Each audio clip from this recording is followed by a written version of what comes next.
आज तो मैं बहुत खुश हूँ। क्यों खुश है बताऊं? अस्सलाम वालेकुम। दोस्तों खुशी की बात यह है कि मेरी आई हुई थी टिकटॉक की पेमेंट रिसीव करते ही मैं बहुत खुश हुआ। अब मुझे लेना था सबसे पहले एक अच्छा सा मोबाइल लेने के लिए मैं रवाना हुआ शहर की तरफ। तो रास्ते में काफी सारे मजदूर काम कर रहे थे हमारे रोड पे। तो मैं पहुंचे डेरा गाजी खान के एक मोबाइल शॉप। जिस मोबाइल सेंटर पे मैं गया उस मोबाइल सेंटर का नाम था चौधरी मोबाइल सेंटर। दुकानदार को मैंने कहा यार मुझे एक अच्छा सा मोबाइल दिखा दे। तो उसने मुझे एक अच्छा सा मोबाइल दिखाया। इन्फिनिक्स हॉट 51 मुझे मोबाइल अच्छा लगा। मेरी रेंज का था, मुझे सिर्फ कॉल और नेट के लिए चाहिए था, बाकी कैमरे के लिए ऑलरेडी मेरे पास आईफोन था। अब मैं पहुंचा अहमद मोबाइल सेंटर पे क्योंकि मुझे इसका गिलास और कवर लगवाना था। इसकी प्राइस बहुत अच्छी होती है। अहमद मोबाइल सेंटर पे पहुंचने के बाद मुझे एक कवर नजर आया। मैंने कवर पसंद किया। कवर लेने के बाद मैंने एक अच्छा सा गिलास लगवाया। गिलास लगवाने के बाद मैंने पैसे दिए। पैसे देने के बाद मैं वापस आया शहर की तरफ। आज जुम्मे का दिन था तो मुझे जुम्मा नमाज अदा करनी थी। तो मैं आया वापस अपने शहर छाबड़ी वाला की तरफ। तो सबसे पहले मैंने वुजू किया। वुजू करने के बाद मैं मस्जिद की तरफ पहुंचा। मस्जिद में दाखिल होते ही मैंने देखा कुछ लोग सुन्नत नमाज अदा कर रहे हैं और कुछ लोग मौलवी का खुतबा सुन रहे हैं। जैसे ही नमाज का टाइम हुआ तो मौलवी साहब ने नमाज पढ़ाई। नमाज अदा करने के बाद सब लोग मस्जिद से बाहर निकल रहे थे तो मैं भी मस्जिद से बाहर निकल आया। मस्जिद से बाहर निकलने में काफी टाइम लग गया क्योंकि आज जुम्मे का दिन था। जुम्मा नमाज पढ़ने के बाद सब लोग अपने घर की तरफ जा रहे थे। तो वापस आते मुझे एक लड़के ने रोक लिया। उसने कहा यार फयाज भाई आप सबकी वीडियो बनाते हो, मेरी वीडियो क्यों नहीं बनाते? तो मैंने उसे कहा आपका जो काम है ये वोलेशन में आता है, इसको फेसबुक और टिकटॉक अलाउ नहीं करता। तो मैं पहुंचा छावरी वाला इब्राहिम के होटल पे। यहाँ सालन बहुत सस्ता मिलता है और अच्छा मिलता है। जब मैंने देगची में देखा तो सालन बहुत कम बचा हुआ था। तो उसने जल्दी से मुझे शॉपर में सालन डाल के दिया ताकि खत्म ना हो जाए। सालन का शॉपर लेने के बाद मैंने सालन के शॉपर को भाई के साथ खड़ा कर दिया। अब मैं पहुंचा सब्जी की शॉप पे क्योंकि घर के लिए मुझे कुछ सब्जियां लेनी थी।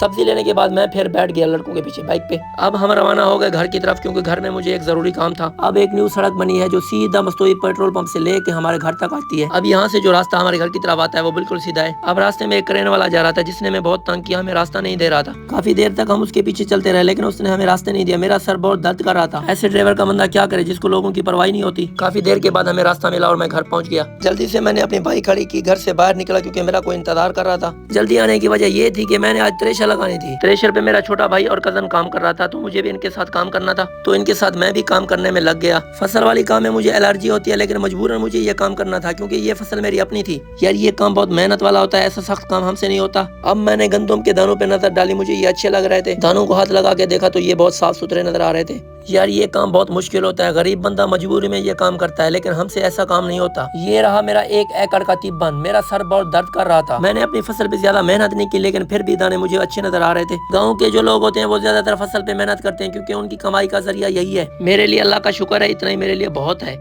अब मैंने एक टीन मंगवाया क्योंकि टीन से हमें दाने भरने थे। इससे हमें ये पता चलता है कि थ्रेशर वाले का कितना हिस्सा है और हमारा कितना हिस्सा है। अब टीन लगाना एक बंदे का काम नहीं होता तो मैंने एक लड़के को बुलाया था जिसका नाम मोहसिन था। मोहसिन भी आ गया था। मैंने उसे कहा तू टीन से दाने भर, मैं बोरी पकड़ता हूँ। उसने टीन से दाने भरना शुरू किया और मैंने वो बोरी उठाई जिसमें हमने दाने डालने थे। अब हम अपने काम में पूरा मसरूफ हो गए क्योंकि हमने पूरे दाने भरने थे। अब पूरे दाने भरने के बाद मेरे 1 एकड़ के 100 टीन हुए। हमने थ्रेशर वाले का हिस्सा निकाला। उसके बाद हम आ गए एक शॉप पे। शॉप पे आने के बाद मैंने कोल्ड ड्रिंक मंगवाई। कोल्ड ड्रिंक पीने के बाद हमने कुछ हंसी मजाक किया। हंसी मजाक के बाद दोस्तों अब था हमारा व्लॉग एंड करने का। तो दोस्तों अगर हमारी वीडियो आप लोगों को अच्छी लगी हो तो हमारे यूट्यूब चैनल फयाज डेरेवाल को सब्सक्राइब जरूर कर देना। शुक्रिया।